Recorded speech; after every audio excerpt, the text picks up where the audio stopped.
Andhra university associate professor Apparao కిడ్నాప్కు గురయ్యారు. మరిన్ని వివరాలు మా కరెస్పాండెంట్ శ్రీదేవి అందిస్తారు. శ్రీదేవి, చెప్పండి, అసలు కిడ్నాప్ ఎలా జరిగింది?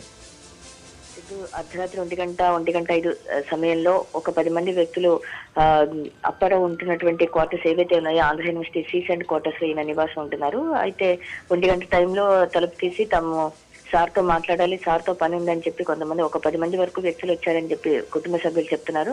లోపలికి వచ్చిన తర్వాత సోదాలన్నీ కూడా చేసుకున్నారు, మొత్తం కూడా సెర్చింగ్ చేసుకుని అతన్ని బలవంతంగా కారులో తరలించారని చెప్పి కుటుంబ సభ్యులు చెప్తూ ఉన్నారు. ఇదంతా కిడ్నాప్ గా భావించి పోలీస్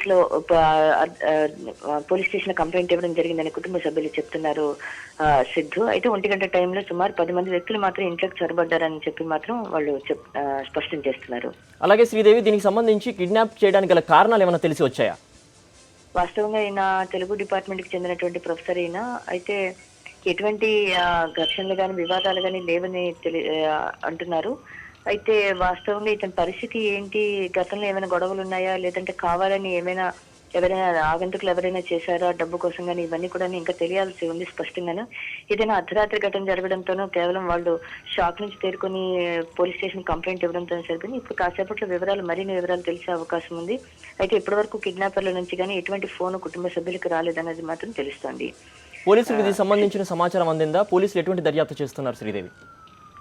పోలీసులు దీనికి సంబంధించి అర్ధరాత్రి 1 గంట సమయంలోనే 1 గంటన్నర 2 గంటల సమయంలోనే వాళ్ళ కుటుంబ సభ్యులు వెళ్ళి 3 టౌన్ పోలీస్ స్టేషన్ ఫిర్యాదు చేశామని చెప్తున్నారు. పోలీసుల నుంచి ఇంతవరకు అయితే స్పష్టంగా రాలేదు.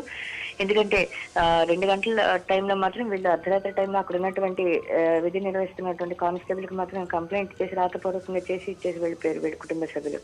Thanks for the update Sridevi.